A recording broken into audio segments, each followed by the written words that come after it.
Okay, to recap, you need to make sure that you're saving on intervals of 10 to make maximum interest. And if you cannot meet 10, let's say you're at 48, spend down money to hold units on your bench that you may or may not use to increase your chances of rolling the units you want, or to potentially gather units to help make your army stronger, right?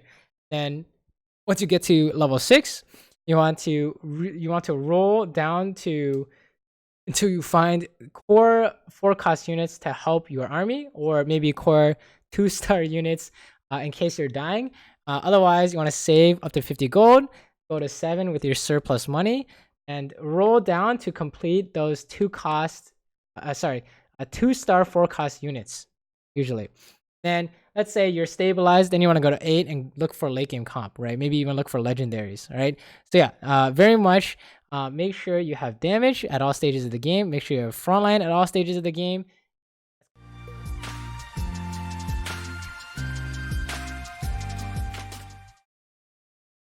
Hey guys, I hope you guys thought the new intro was interesting. We'll be partnering with MobileFire to work on some videos in this next coming month, so that's super exciting. One of the first ones we're kind of coming up with is about TFT, and it's pretty much because ranked is coming out, right? It's actually today, tomorrow, whenever this video comes out, right? So MobileFire is starting a new channel that's going to feature work from educational YouTubers. I think they're collaborating with some other people, including me. So hopefully we can produce some good stuff for them and for you guys. You know, the format of the video won't really, the format slash kind of content of the video will all be what you guys are used to. All right, so this is gonna be my first TFT educational video, so definitely let me know if you know, if you have any comments, good or bad. Right, so today we're going to talk about consistent strategies to win, to get to top 4, which is basically winning in TFT, right? And top 4 is, if you didn't know, winning elo, right? First place player gets the most, second player gets a little bit less, like so on, so on and so forth, and then 5th to 8th start losing, right? They start losing elo, right? So the goal of the strategy I'm going to explain today is to get top 4, and this is what is kind of referred to, or at least what I call, the economy strat, right? We are not going to cover anything else today, just the economy strat, and we're going to go over some basic ideas, and then we're going to go into a video example I have for you guys right here. So the 2 main ideas you need for no matter like what strat you're running is make sure you have enough damage, right? And or win condition. So let's say, you know, glacial perma stun or some shit, like that Volibear. You guys have seen clips of like Volibear, like 6-man stunning enemy team, right? Okay, that's pretty crazy, but you know, some kind of damage package, right? And then you need a frontline package, and you need this at 3 stages of the game. It's like regular League of Legends. You need it at the early game, mid game, and the late game in order to make sure you don't bleed a bunch of HP, or you know, if you're a strong team, in order to get win streaks, right? You need early game, mid game, and late game. And remember, these are like these kind of damage slash tank becomes less effective. Like for example, early game damage dealers slash tanks aren't as good mid game, and are definitely not as good late game, right? And mid game, you know, to late game, same thing, same idea. All right, so we're going to be discussing early game packages for tank and damage, into mid game, you know, mid game ideas. You know, how do we transition into late game, right? If you make it, right? If you can get to mid game with some kind of lead, you're pretty much guaranteed top 4, and you know, hopefully you can kind of build your army as you're economying using the strat. All right, so let me show you kind of what it looks like. Oh, and to make sure you guys are not just like straight up not spending anything, right? You still need to make an army as you're saving money. You wanna if you spend a certain amount of money that isn't at a level of 10. So let's say, for example, you have like 48 gold and you can't make 50 for whatever reason. You're unwilling to sell on the bench because you needed to increase the strength of your army later. Then you should spend that rest of the 8 gold and buy up stuff on your bench that could be useful, or that could help you roll the units you need. Let's say you're looking for Ash, pick up a 3-star unit that you're not intending to use so you can sell it later, right? And that will increase your chances of building your army without risk of your interest, or increase the chance of you rolling what you need. All right, so you're gonna see me do that in this video, I hope. Probably. And then So the basic outline overall for economy, if you know, TLDW is you want to save to level 6, you want to stabilize to make sure you don't, you know, immediately lose the game, and then you want to save to 7 and then stabilize. And what I mean by save is get 50 interest, 50 gold, right? So you can get maximum interest. And then usually we all in on 8. Unless you're hard winning, then you can just like go to 9 and just do whatever you want. If you're hard winning, you can really do whatever you want. But basically, most games end on 8. Right? I don't know about the ranked patch might have some go to level 9 changes, but late game is definitely the end of level 7, level 8, level 9. When people are hitting these benchmarks, these levels, that's when the late game is definitely around. And you know, it's late game. Like when you get to level 7, level 8, level 9, if you are 30 HP, you're dying. Okay, you treat it like you're dying. You roll down to 30 or 20, right? You can maybe save some kind of bank, but you need to really increase your army strength, or you're just gonna lose the game, right? If you're a late game and you have like 80 gold and you have 50 health, you can actually lose like 50 health in one go. That actually happened to me once, and I was forced to spend like 70 gold in one turn because I was like, holy shit, didn't realize. Anyways, we need to make sure that you have early game damage, early game tank, right? So what we mean by that is some kind of damage, sometimes damage package. So like, let's say for example, you have Tristana. 2-star Tristana is pretty good damage. 2-star Vayne is pretty good damage. 2-star Nidalee is pretty good damage. And you can even kind of bump that up with, you know, if you find an early ranger to help your Vayne out, like Varus, I should say. You know, usually you won't find Ashe. Or you have your Wilds combo to help your damage dealer, right? Or you could have Graves and Tristana. Start those. That could be early game damage. That's what you're looking for. And for knights, some examples could include, you know, knights. Oh, sorry. For tanks, some examples could include knights and nobles for early game, right? So let's just watch this. I think what you kind of want to, kind of habit you want to build when you're looking at your army is, do I need damage? Do I need tank, right? And you say, am I early game, mid game, or late game? And you'll have like a list, or you have like from experience what you think is really good early, mid game, late game, right? So that's like a good habit to have is stop here, look at the army. You say, hey, am I gonna win this or lose this? He has a weak backline, but she does have an item, and he has okay front line, right? I have weak front line and strong-ish backline. Pretty strong backline, right? So who wins this? I will say probably give the edge to me because I have a strong backline, right? So that's kind of what you want to do is make sure you know, you can try and figure out beforehand who wins. This will help you instead of just like watching and you know, just like, you know, watching the fireworks. You'll be able to kind of predict what will happen beforehand, right? And the more you kind of practice this, the more it will, you know, you'll be accurate / the more you know what you need next. Right, so you see how, hey, his front line seemed pretty strong. Why did he lose? It's because backline is very important, right? Without damage, you can't win fights. So it's kind of a really good habit to pick up on when you're not really sure what you should be looking at, you know? Let's say you don't know if you should be scouting or whatever.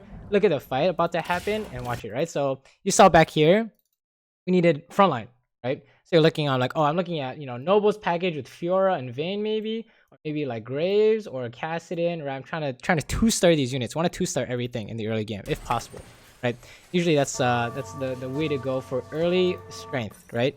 Mid game you're gonna need some more synergy ideas. Like for example, you're gonna need like 4 gunslinger, 4 ranger, maybe 2 ranger, maybe 4 wilds, 2-star Draven, right? You know, if you guys have played any TFT, you know what mid game damage looks like. It's pretty the common synergies, right? Even 3 sorcerers, 3 blindmasters, it goes on. This goes on, right? 3 assassins, whatever the meta is, or whatever you think is good. That's kind of what you're looking for. You're building your mid game damage, and you're looking for mid game damage, looking for your mid game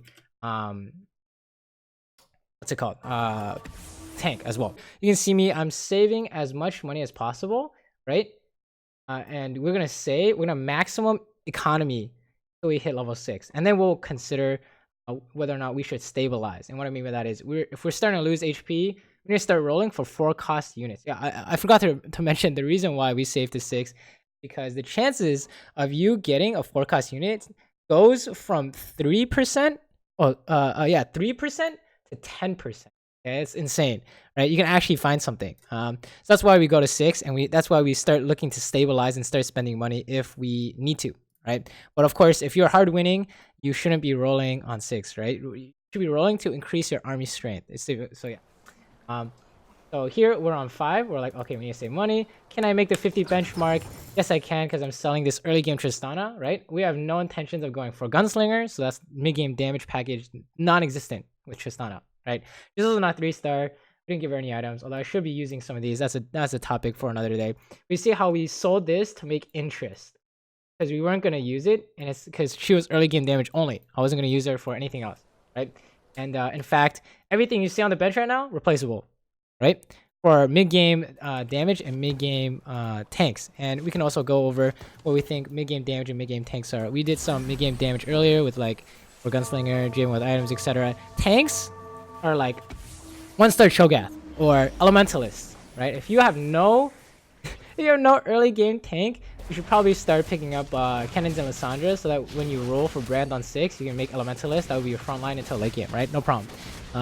Guardians can also work, right? If you find a Leona, you can look for a Braum. That's like if you're pretty desperate.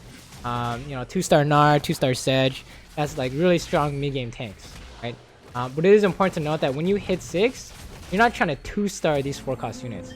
Your chances of doing that are slim, right? But your chances of getting one of the 4-cost units that you need are pretty high, right? If you roll like 20-30 gold. I think someone did the math on that. I think I watched a rec full video. If you guys want to go and check that out, that's also very educational.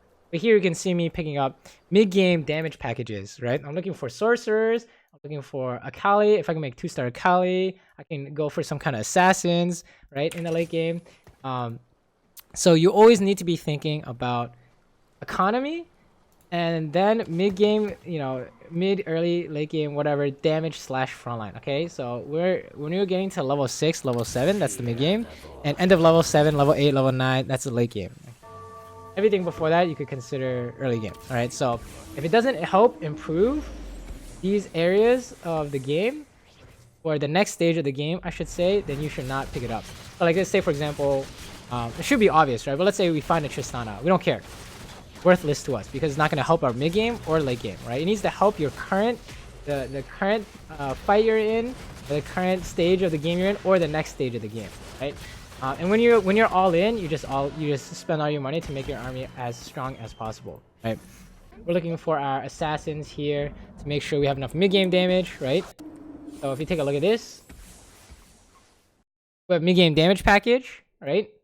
Plus a random nid, and then our front line's okay. Versus his, 1-star Draven, 1-star Yasuo. Okay, this is trash, right? He doesn't have anything. The only thing is his Gangplank with items, right? So the only thing we think he has is Gangplank with items. Let's see what happens. Is that better than 3 assassins? My hypothesis is no, right? Even though I've seen this video already, I don't remember all the fights, but it shouldn't. There's no way it shouldn't be, right? Based on what we know about relative strength of units. So you see, we destroyed him, right? Oh, why did we destroy him? He has no damage. Right, so yeah, that's actually not too far off, right? We actually didn't beat him that badly, but let's fast forward to more mid-late game stages where we're looking to ditch this mid-game assassin package. Of course, you're trying to 2-star everything if you still have 1-star units. If you need to make your army stronger, right? But you see me pick up a Karthus here because I have not found a single Akali since the round earlier, since we're like level 6, right? I haven't found a single Akali, all right? So you need to kind of look for different damage package for the late game. If your mid game if you cannot continue your mid game damage package, like let's say 2-star the Akali and then branch out into more assassins, maybe 6 assassins, you should ditch them. You need to find something else. Maybe you can find a 2-star Aurelian Soul and then they're like 3 sorcerers, or in our case we found a Karthus. Now we're looking for sorcerers, right? So yeah, if you see this, this is Tapega, right? It wasn't even close. How do we know? Back it up. If you back it up, he's starting to have some late game ideas with 3 sorcerer and a 2-star Draven with items. And I don't really have anything. I have like 3 assassins, and my nid's not 2-star. So we don't got jack. And our front line's weak, right? So we need to make massive upgrades to everything. So when you need to make massive upgrades to everything, you start rolling down to 50 when you're level 7. Right?